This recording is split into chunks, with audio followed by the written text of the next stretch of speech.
Not just yet. All right, Andrew says I'm live now. Good morning, my beer friends. My name is Glenn Clark from Crafting a Brand in the Finger Lakes in Rochester, New York, in the Finger Lakes region. We're just going, I'm going to make small talk for a couple minutes and see how many people we get to join on. But anyhow, welcome. You guys can jump in at any time. There's a chat window and I can see it here. So any questions you guys have, it would be awesome if you jumped in and asked them during the presentation. Otherwise, I'm just up here talking, and it's way more fun if you guys interact throughout the presentation. So as you know, it's called Ask Me Anything. So don't hesitate to ask. Don't save your questions for the end. I can see the live chat now. If anybody wants to chime in and say hi, it would be awesome to know who's out there. I know we had about 60 or more RSVPs, which is great. And I told my New York State beer friends about it. So if you're there, let me know. Just drop me a message in the chat. Or I think it says comments, but let me know who's out there. And I know we're going to have some brewers. I know we're going to have some beer marketing. And Chloe says, hey, all right. Hey, Chloe. Chloe Clark, Communications Manager for the New York State Brewers Association. Chloe K. Chloe K, not Chloe Clark. I know we have some brewers coming in to join us. We have some beer communications people, perhaps some beer enthusiasts, maybe some of my beer marketing colleagues. So, all right, let's see, 2 minutes. I think we're going to get started now. I'm going to tell you before we get started. So I've done a lot of speaking gigs. I love to share my take on branding and communications with industry folks. This is by far way more difficult, these webinars, than being in front of an audience. Here I am in my empty room, empty office. My voice is echoing. I can't see anybody. It's as if you're talking to your computer. It's really bizarre. So know that I have that discomfort, please. I wish I could look at you, and I want to move my hands and point to people and get you to talk. So anyway, throw questions at me throughout. First and foremost, cheers to all of you for staying afloat during a pandemic. Whoever would have imagined the position that all of us are in, regardless of what industry we're in, both professionally and personally, goes without saying this is unprecedented and certainly unbelievable. But I know all of you, I hope all of you, and so many breweries in New York State, where I'm from, have powered through this. And I know it hasn't been easy. So way to go, everybody. Keep it going. Hopefully we're out of this soon, but I think you're all awesome for making it through this adversity. And thank you all for being here. I really appreciate your time and your attention.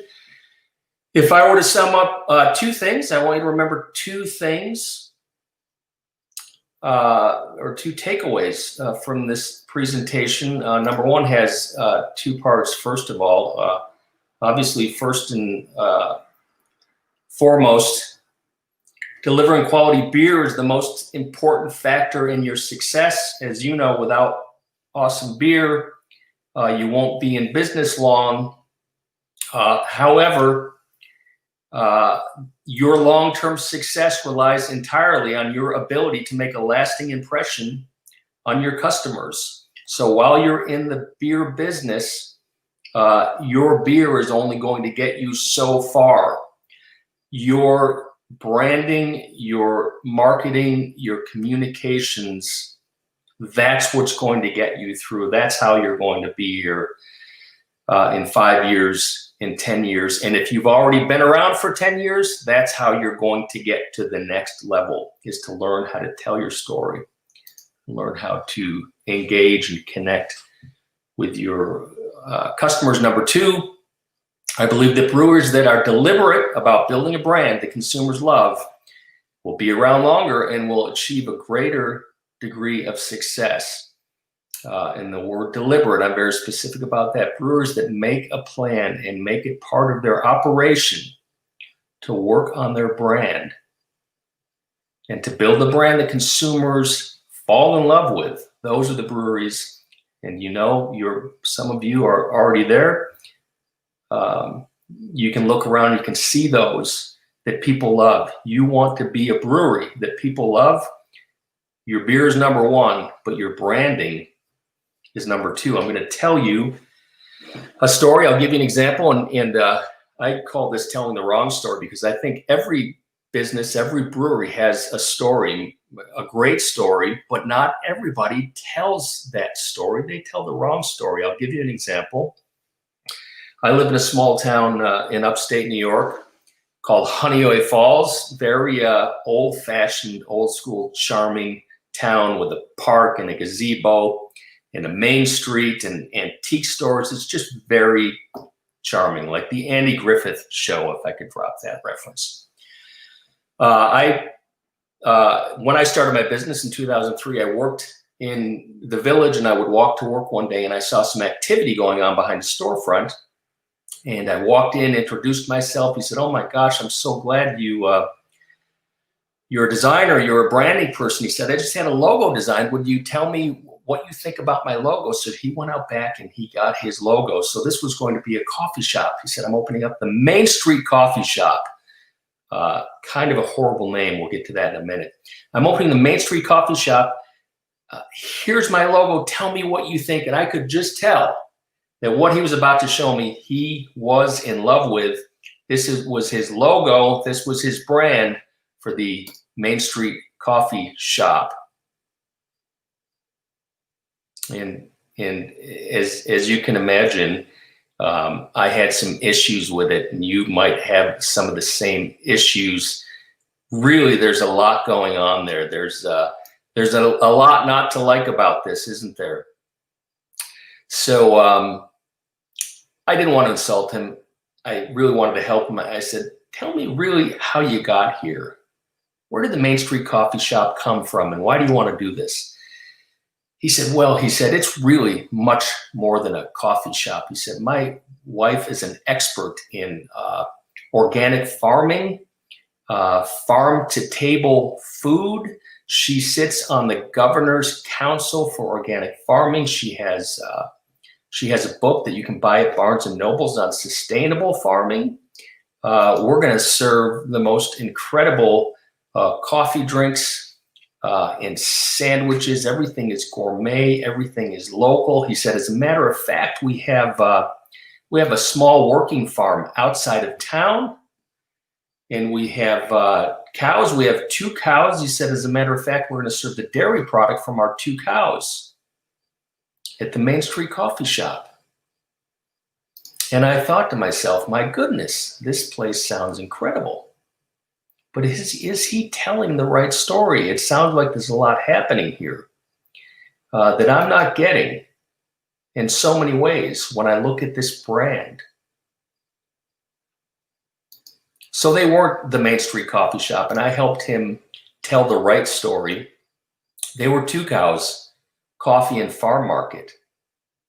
And everything that we did, if I were to drive by from the sign on the window to the sign on the outside of the building, to the look in the feel and the typefaces used on the coffee card, and even the level of detail, the cup holder, the printing technique there, it's a very exclusive printing technique. I'm kidding, it's not. It's a rubber stamp, but even a rubber stamp, doesn't that speak to what 2 cows? Doesn't that feel right for the brand? And so that's how we can use the idea of story to tell the right story and not be a Main Street coffee shop, but instead to be something as wonderful as a Two Cows coffee and farm market. And so I would ask you, and this is why we're here today, are you telling the right story about your brewery? Are you expressing that with the name and the words and the pictures and the labels and the signage, the website, the social media? Are you telling the right story? Why was that the right story for Two Cows? Number one, it was unique. I've never heard of a Two Cows. I've heard of a lot of Main Street coffee shops. I've never heard of a Two Cows. It was visually distinct, right? The logo and the colors and all of that, they were visually distinct. I looked at them and I felt that this is special. This was craft, if you will. It's easy to spell, pronounce, remember, and repeat. And I'm not here to tell anybody to rebrand or change their name, although you may decide to do that at some point. But is your brand easy to spell when people search it on the internet? Is it easy to pronounce? Is it memorable? For instance, a lot of breweries are named after the town that they're in, perhaps not so memorable. And is it easy to repeat? Is it easy? Is it something people get excited about? I remember when Two Cows opened in Honeywell Falls, people were so excited to talk about it. And how powerful does your brand become when people do your branding for you?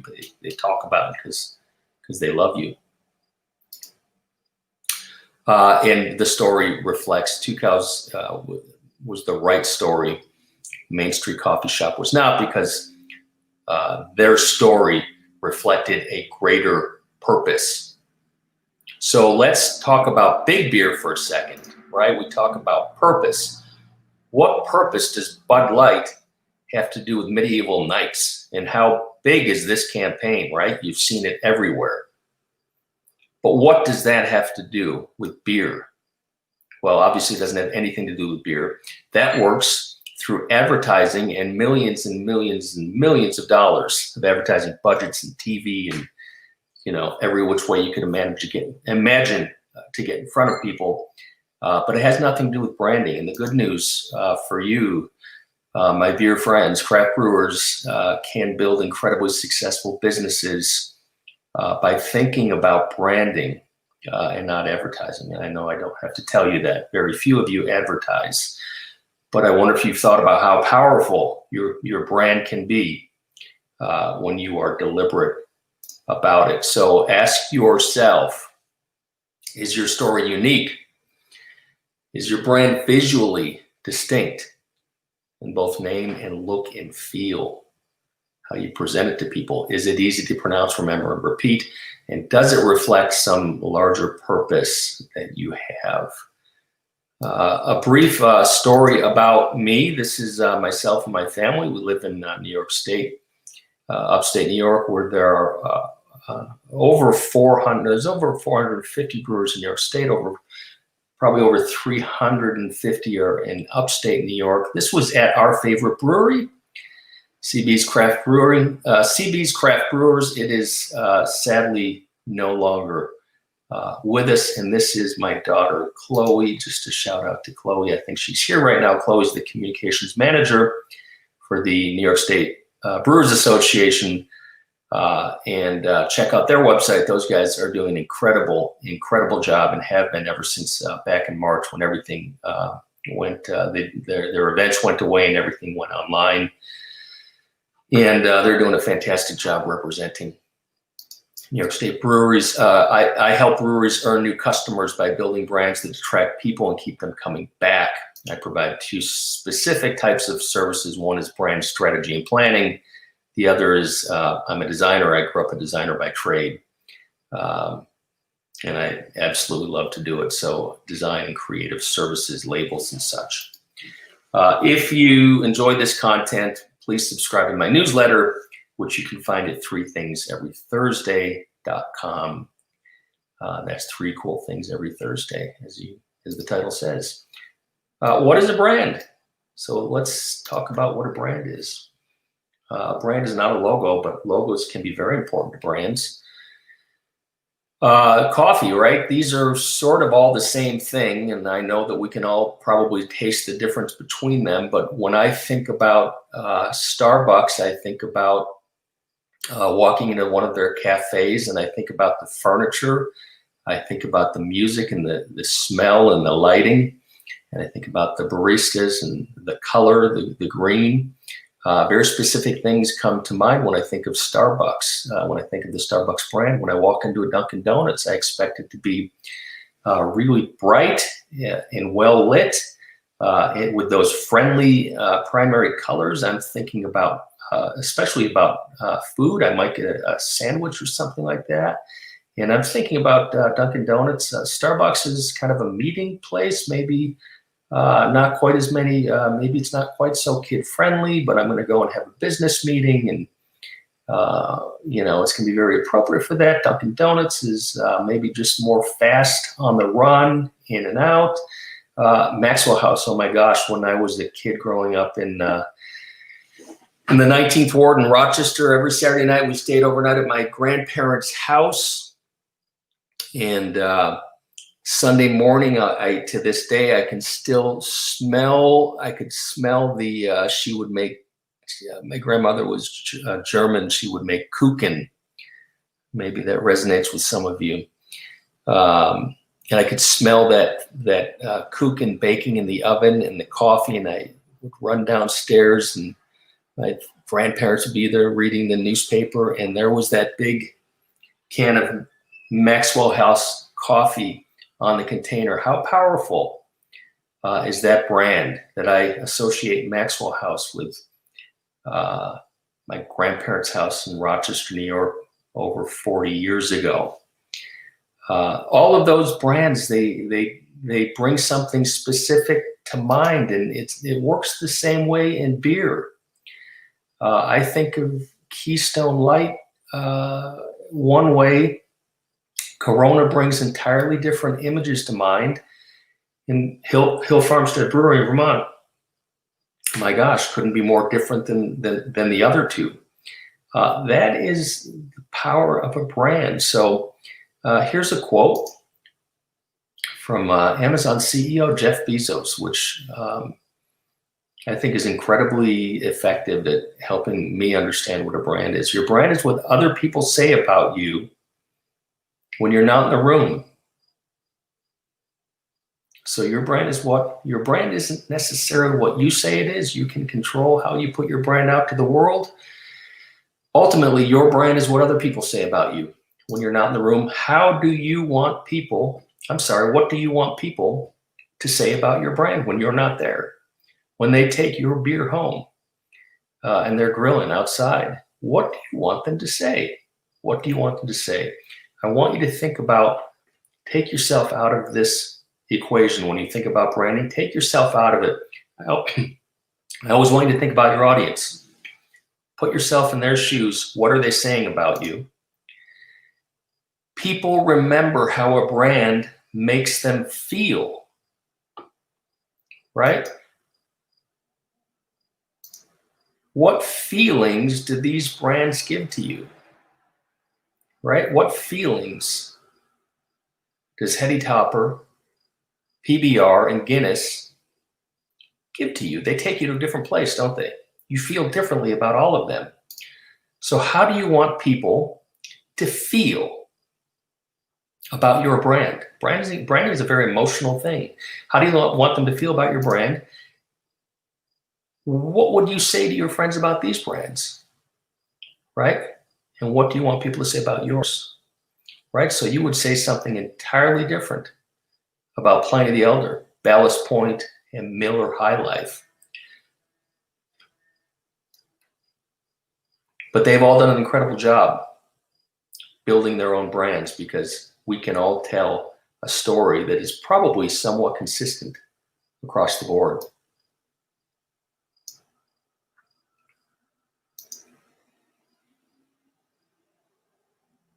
Don't expect consumers to love your brand if you don't do the work to make them love it. So branding doesn't happen on its own. But branding Branding happens when you put effort into it. I have some homework for you here. If you want to take a screen grab or take a picture of my screen. Excuse me 1 second. I'm getting a text. I hope it's not from Andrew.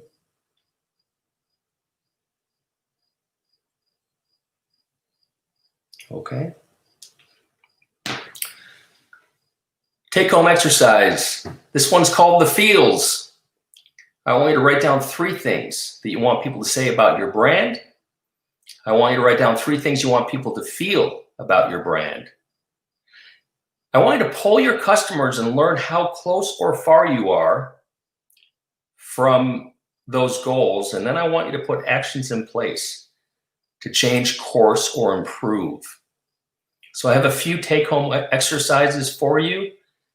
Take a screen grab or take a picture of this. Sit down with your team, and I want you to do this exercise. So this is going to help you think about what people say about your brand and how you want them to feel about your brand. We talked about, some people think about a brand as being a logo. A logo is an important part of your brand, but as seen here on the iceberg illustration, the logo is just a piece of it. A lot of powerful things happen behind the scenes when we talk about branding. And I have, here's another exercise for you to take home with you, and I'll just review the exercise in a moment.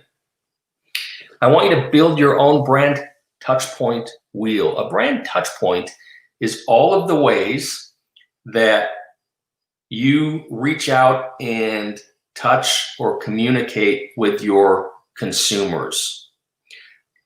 The way the consumers greet in the tap room, your price points tell me about your brand, your driveway and the exterior condition of your tap room or your brewery. What's your takeout process like? So many people are ordering takeout beer now. That's a brand touch point.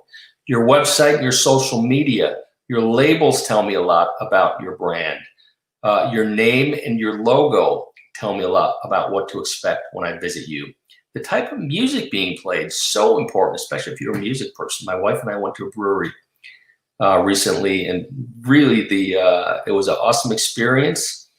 They had music kind of piped in. It was great music and all of that. And then the live performer came on, and it was like the complete opposite type of music. It was like nothing like what we had been enjoying. Music is so important in terms of a brand touch point and your beer tender knowledge. So these are things that you have control over. You have control over each and every one of these touch points. This is how you can shape your brand, by controlling these brand touch points.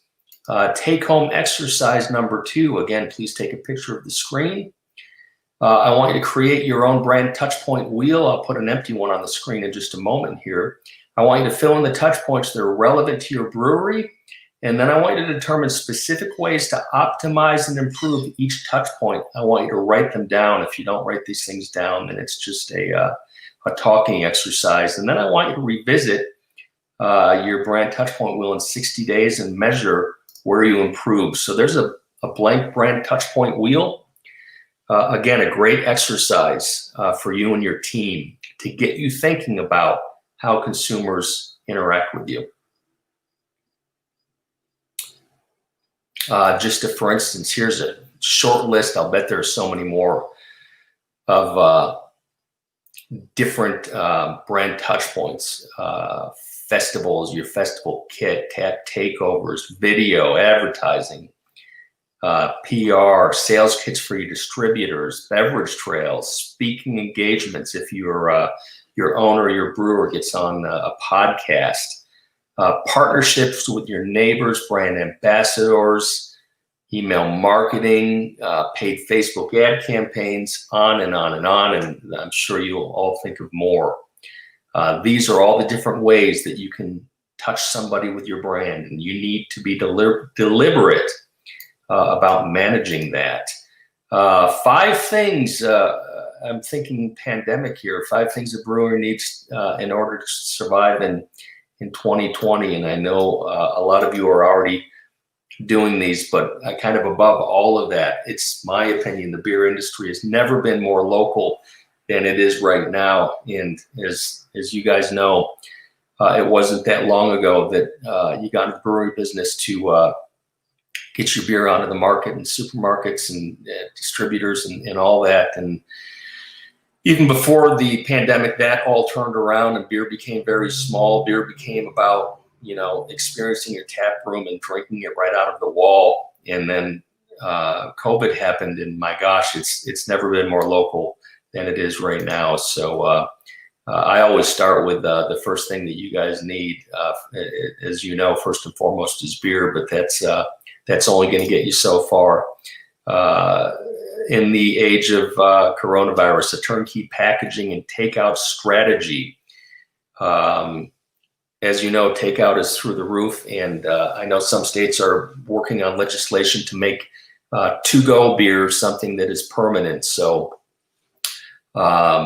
people want to buy beer, and they might not want to come in the tap room, or they just might be becoming accustomed to taking it home with them. So I think that's critical. I think number 3, a commitment to outstanding customer service across all of your consumer touch points is critical. And that has to do with your staff and how they engage with and how they treat the people that walk through the door. Customer service has always been important, sometimes overlooked, but again, I think more important than ever in today's world. And daily investment and execution in a high quality tap room experience.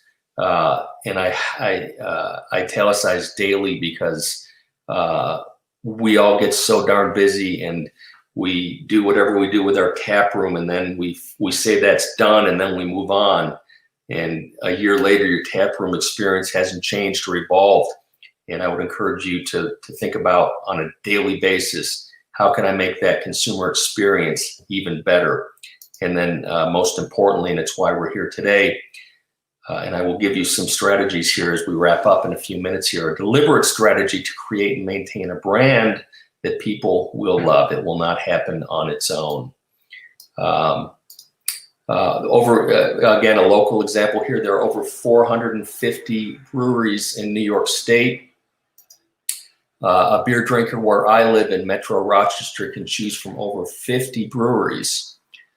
It's probably even a bigger number than that. Over 50 breweries without a 1-hour drive. Actually, I think my circle should be bigger. How's that, a 1-hour drive? Okay. So if you're not investing in this, creating a brand that people will love, your good beer is only going to last so long. Also, a lot of beer consumers don't really know what good beer or great beer is. And that's not to say anything about investing in the craft of making incredible beer, but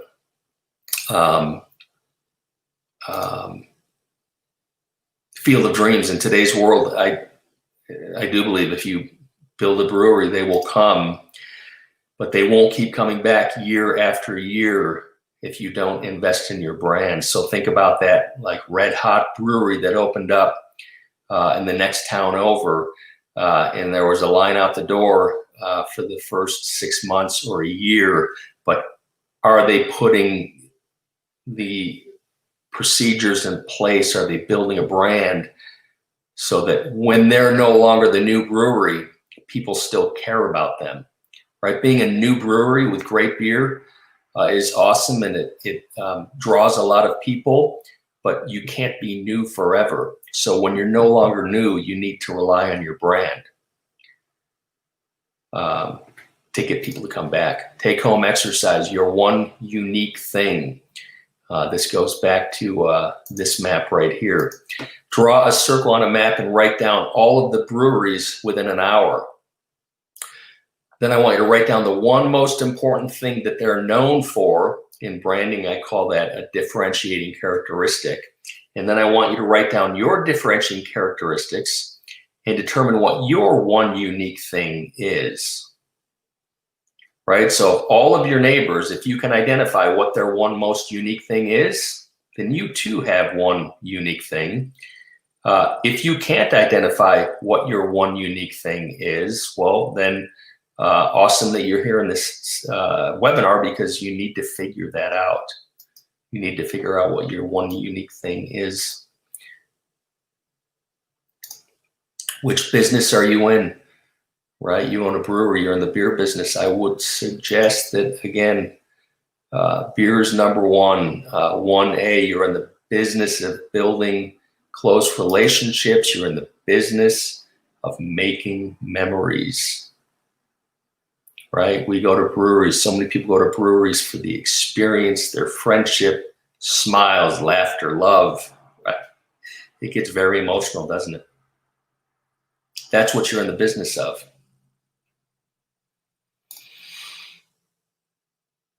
Five things you can do to leverage the pandemic. Early on, this slide said 5 things you can do to get through the pandemic, and that felt very, that didn't feel very strong to me.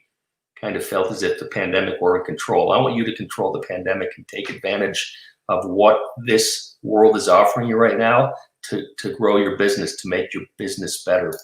5 things you can do. Number 1, figure out what your one unique thing is. We just talked about that. Number 2, I want your employees to get on board with all this.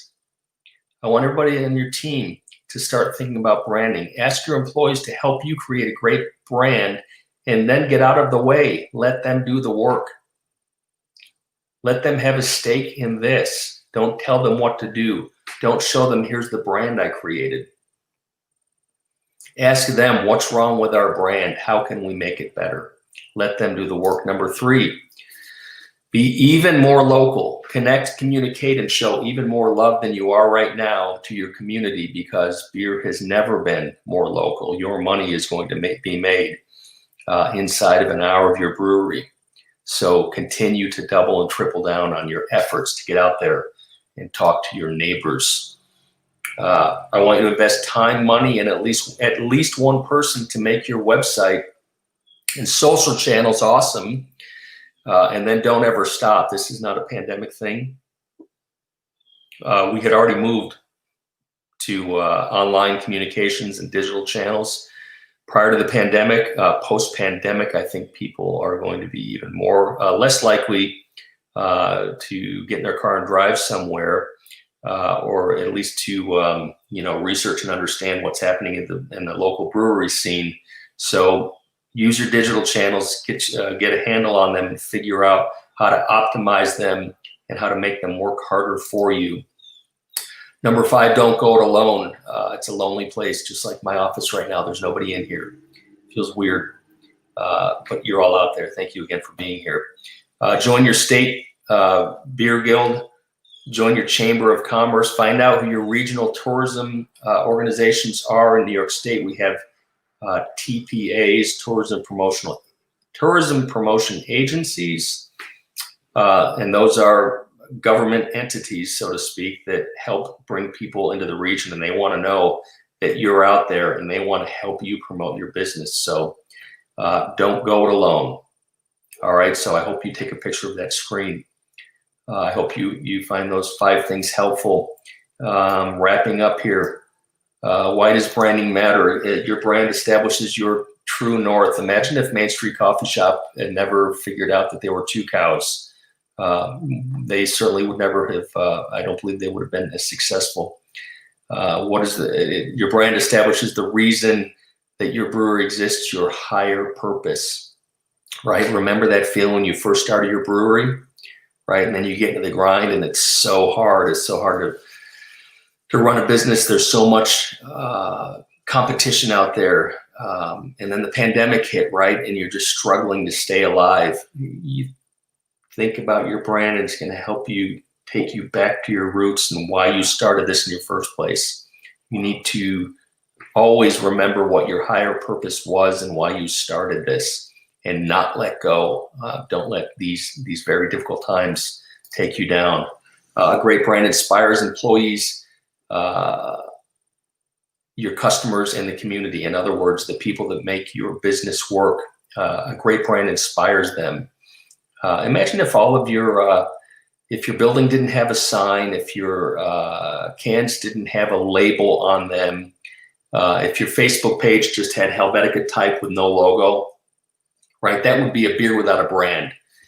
How could you inspire somebody without a brand? You couldn't. But does the brand that you have now, is it telling the right story? Does it indeed inspire people? A great brand helps you find the right people for your team and keep them. And I've seen for myself businesses, maybe whether they're breweries or not, but businesses that are well run don't really attract quality employees. And if you haven't got quality employees, the customer experience is horrible, so on and so forth. People want to get behind a great brand. People want to work for a great brand. So the best people are going to come forward. They're going to find you when you invest in your brand. And ultimately, the most important thing, branding causes people to fall in love with your brewery, and it lays the foundation for your business to grow. One quick advertisement for you. Feel free to take a screenshot of this. This is a process that I use called brand building blocks. If you sit down again with your team and define your target audience, your value prop, how you're different, how you want to position yourself amongst your competitors, what your brand personality look and feel, such if your brand were a person, what would that person be like? Your brand promise. So what's the one thing that you promise your customers to deliver over and over again? What's that one thing? And your visual identity, look and feel, and logo and name and all that stuff. These are the 7 kind of key elements of branding. If you figure all of these out, you will have a foundation. Think of building a house. These brand building blocks are the foundation. All of your marketing and such can happen. All of your operations can happen on top of that. But this is the foundation. Benefits of this process, you develop a concise definition of your story. You've got a system to organize all of your products and sub-brands. Call that a brand hierarchy. You're motivating your people, and you're getting everybody to march together. They've got to understand what your vision is because you've defined your brand building blocks. And there's a better understanding of what you're all about by the people who support you, visitors, customers, suppliers, and so on. In some cases, you end up with a new name or reimagined visual identity. Or if you're a brewery and planning, now is the time to do brand building blocks instead of figuring out a year or two later that you hadn't got your story figured out. 11:38. Okay, go ahead, ask me anything.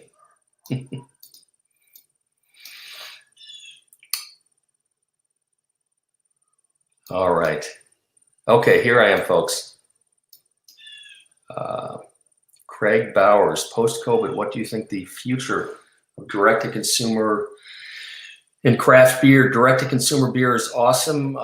Obviously, that's going to depend on the state liquor laws and how far you can ship your beer, whether or not you can get outside of your own state with it. But beer is just like anything, man. Don't we love to use our shopping apps? Don't we love it when Wegmans brings our food to our house? How many Amazon trucks do you see out there, right? We never saw Amazon trucks before COVID. Now they're everywhere. So people love shopping online. People love, there's nothing more fun than getting beer in the mail. So Craig, thank you for asking. I think the future, again, and we'll see what happens with liquor laws and legislation and such, but I think people will support and are already supporting direct-to-consumer beer. Beer mail is awesome. Beer mail is fun. And people have figured out that they don't need to get in their car. How much time did we used to spend driving to get our groceries? And we still do, right? Not everybody gets their groceries delivered. We did during the height of the quarantine, but I think people have gotten smarter about how they use their time.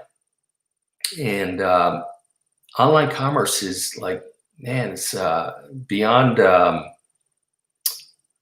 beyond through the roof because people want to shop online, and so that's the case with beer as well. Audio is a little glitchy. Sorry about that, Andrew. I hope you guys can hear me. Any other questions?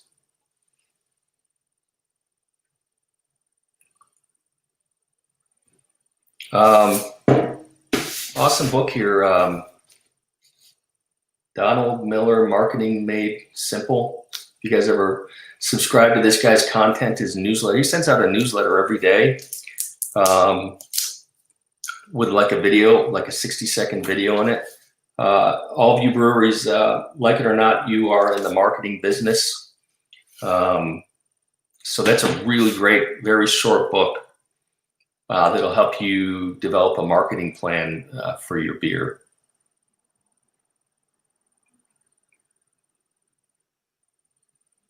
All right, how about some questions?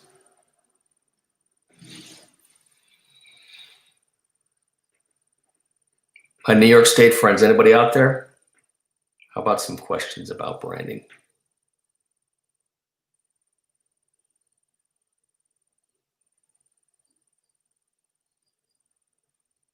I literally hear crickets outside my window. Andrew, what made you launch your newsletter and what are your tips for growth? Awesome, thank you, Andrew. So I have a newsletter. I'll just swing back to that slide real quickly if I could here. 3 things every Thursday. So I wanted to, just as brewers need to stay in touch with their customers, I can't invite people into my office to have a beer, so I have to find another way to stay engaged with them. So a few years ago, I created a newsletter. It goes out every Thursday, and it covers 3 different topics. I don't write them. It links to 3 different stories about beer, wine, spirits, or cider, or branding.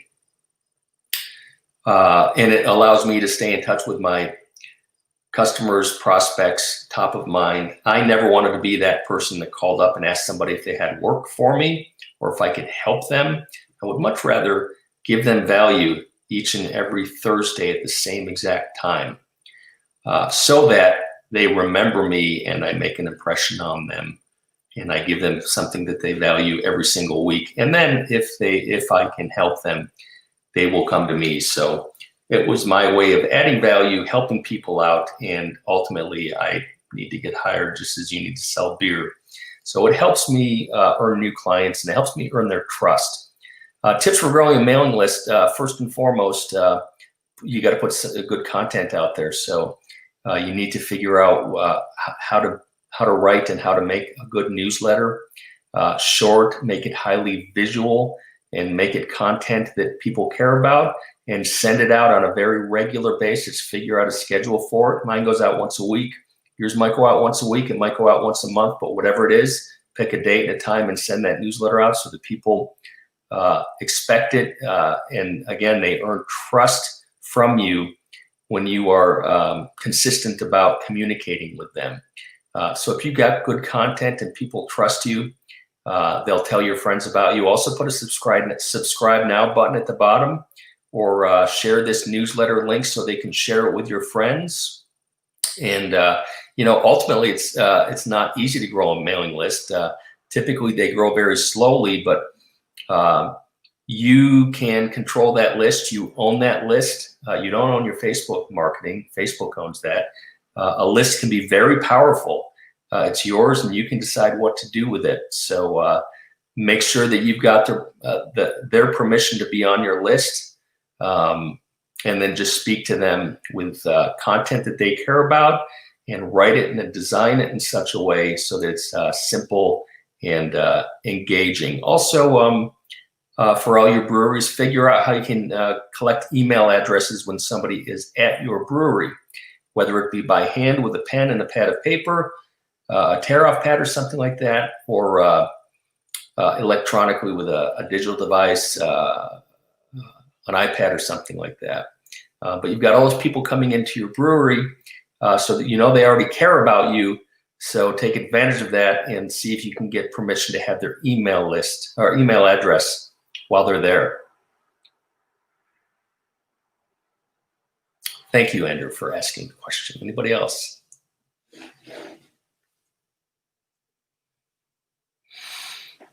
Sean, how you doing, Sean? Thanks for sharing the Main Street Two Cow story. How does a brewery know when they need to refresh or rebrand? I think there's, brewers typically don't have like a ton of data the way that like an e-commerce store would. So if you own the brewery or if you work there, you kind of know what the vibe is. We talked about branding being kind of an emotional thing.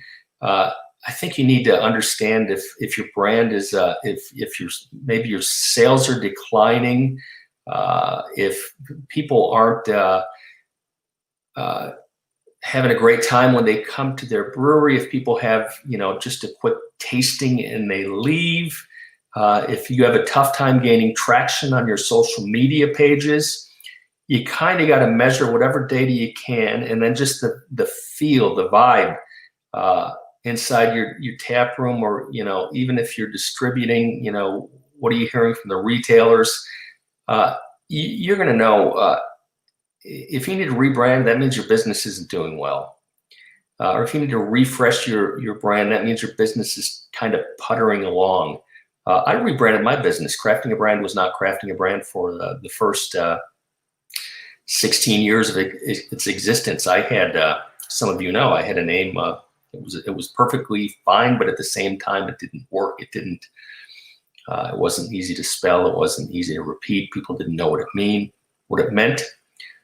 So I created Crafting a Brand to be very specific about what I do and who I do it for. And suddenly people understood what my business, what my brand was all about. So, there are a couple checklists, Sean. There's some homework on there. And some of those exercises, if you can't describe, what your one thing is, some of that stuff is going to help you understand that, your brand needs to be tweaked or refreshed, or again, if you're a brewery in planning, do the stuff up front so that you don't have to fix it later. Thank you, Sean.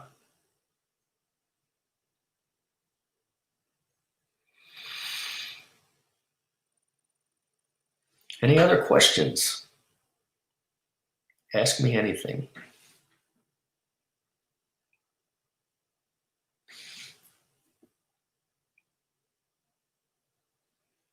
All right, Facebook user, craft brewers have traditionally leaned on the local and community-focused space aspects of their beer and brewery when it comes to branding. That being said, how many times it doesn't get more unique than this? If every brewery is touting their localness, do you think that dilutes the potency of that aspect from a branding perspective? Good point.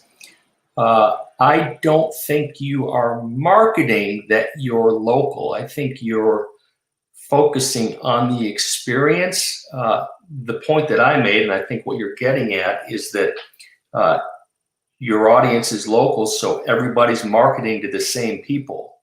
So I don't think you then go out and say, we're local, because you're saying the same thing that everybody else is saying. Your goal is to create a better experience, or a more engaging experience at your brewery than everybody else is doing. So when you focus on your brand and do some of the things that we talked about in the take-home exercises, you're going to find that you're suddenly more unique than your neighbor is, because not everybody takes the time to invest in this stuff. A lot of some breweries open up, they sell their beer, but they kind of stop there and they fall short on the experience piece. The label, the logo, the engaging, awesome Instagram posts, right? So once you're up and running, it's then your goal to be as interesting and engaging and creative as you can with what you put in front of the people. Talking about being local probably isn't it, because that's certainly, to your point, it certainly is not unique. I hope that answered your question. I think I understood what you're getting at there. Caesar, thank you. Oh, you're gone. Caesar, you were there for a second. Come back. Okay. Are blogs on a website still relevant with social media being prevalent means of connecting with customers? Should the blog content always directly associate with your brand story? Great question. Blogs might seem a little bit old-fashioned. That might be a good thing if you've got awesome blog content, because what you're getting at, everybody's on social media, right? What if you weren't always on social media and had a different way for people to read about your content? If you've got a really good blog platform with concise, interesting stories, and you can drive people to wherever your blog is at, I say awesome, because now you're in a space where it's not quite so crowded, right? Because everybody's all over social media. It is harder to stand apart on Instagram, for sure, when everybody's pictures look the same. And blogs also, because they're written, it takes a lot more work than taking a photograph does. But again, there's probably more value there because the personality of the author, whether it's the brewer or the owner or whatever, that's really coming through. And you're reading something that's coming from somebody's heart and their mind and their own experience. So I think blogs are overlooked. I think they can be incredibly effective, and you're working in a space that's not nearly as crowded. So if you're doing a blog or if you're thinking about it, do it well, but go for it. I think that's great. Should the blog content always directly associate with your brand story? No, if my 3 things every Thursday, I rarely talk about myself, and I simply share content that people care about. So no, I think your blog should, if it happens to be about you, that's awesome. If it's not about you and your logo's up at the top, bingo, you got your exposure, so to speak, for your brand. Your blog content should be about something that people care about. Whether or not that's about you and your story, I would imagine that your brand story, if you were to blog once a month, if I heard your brand story 12 different times, I don't know. That might get old, or that might seem as if you're simply talking about yourself all the time. So no, I don't think it needs to be or should always be about you. It should be about what people care about. Thank you for asking, Caesar. Janice, brewing planning, awesome, good for you. We want to be our suburban community's first local brewery. What do you think of using our city name and the brewery name? We have the help of alliteration, Broadview Brewing. So interesting. I wonder where you are. When you say your suburban community's first local brewery, I wonder how far away the next brewery is. I know there's a couple counties in New York State where probably 1 or 2 counties, they'd be the only brewery in the county. So the more competition that you have, so a lot of breweries have their name, right? Broadview, you're in the town of Broadview, I imagine. Certainly, that's certainly okay. The more competition you have, the more breweries that open up near you. That name might sound sort of pedestrian in a hurry. This also goes back to your brand and what your ultimate goal is and what you want to be and what your brand personality is. I can just say, in and of itself, there's so many names out there. The name of the town that you're in and that brewery, again, probably nothing wrong with that. Not terribly creative. So I would give that some thought. I would think about the future. Do you want to be named after your town forevermore, or think about how many incredible names are out there? So how, what are you like? What is your brand all about? How creative or how conservative are you? That's going to help you answer that. So yeah, there are a lot of really successful breweries named after their towns. There are also incredible breweries that are not named after their towns, and they're named after some story that has more meaning. Two Cows was going to be Main Street Coffee Shop, and Two Cows ended up being something that reflected the two cows at their farm, right? I mean, it's just much more creative and much more interesting. So I guess I'm answering that question. It can go both ways, and a lot of that has to do with what you're all about and what your culture is going to be, and what you want to put out there, because you really can only do it once. You probably can't rename your brewery. That's really hard to do. So think about that. You can do anything right now, which is awesome and incredible. So just give it some thought. Call me if you want more free advice, not here on the webinar. Awesome. I love the questions. Facebook user. I'm launching a wine brand that is going to be unconnected to our beer brand. Is there a way I can use my experience at my brewery to create value for my wine brand without making my wine brand just seem like a subsidiary of my beer brand? Great question. I'm working with a winery in the Finger Lakes. It's been a winery forever, and after much thought and discussion, we've decided to attach the winery name. Actually, what we're going to do is drop winery from their brand name and give it a different name, but the long-term name of the winery is going to stay.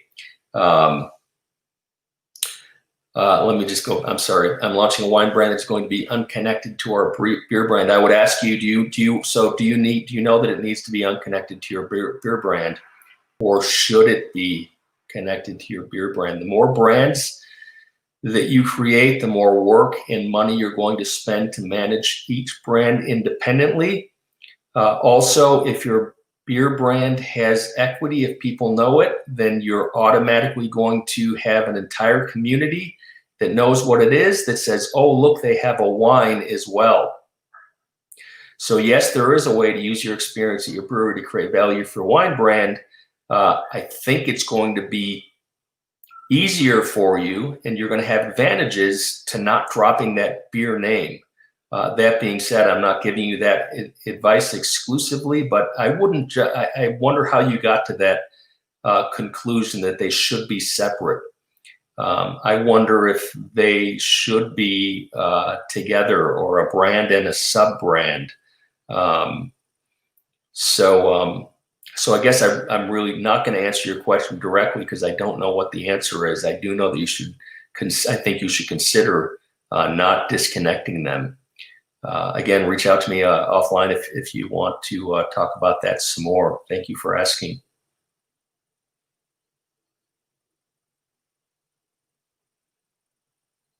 All right. Any other questions? Thank you for the questions. I really enjoy it.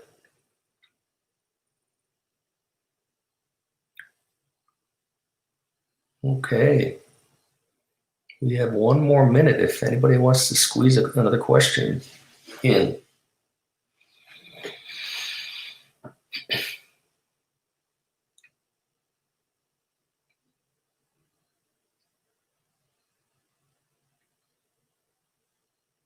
All right, the clock is ticking, folks. Thank you so much for being here. Any last questions?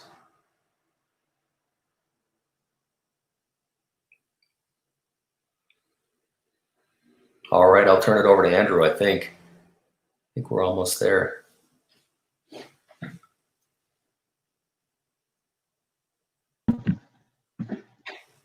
I don't normally jump in, Glenn, but I'm here with you anyway. So thanks again for presenting today. Yeah. I think it's a ton of fantastic information you shared. I appreciate the group asking you so many questions as well. And I hope they do what I did and sign up for your mailing list, because I always thank you. I appreciate that. The stories you share. Thank you. If I can help anyone, free consulting, just give me a shout, or drop me an email, and we can continue our conversation. And I think people like you and I, we're just trapped in our offices right now, so we enjoy the actual human touch we get to have every now and then. That's right. Cool. Well, thanks again, everybody, for watching Glenn today. He was fantastic. Be sure to check these out every Tuesday, 11 a.m. We also have our virtual conference October 5th to 7th. If you haven't seen the lineup, it's tagged at the top of our group page, so get excited for it. A lot of really great people. Thanks again, Glenn, and we'll see everybody soon. Thanks, everyone.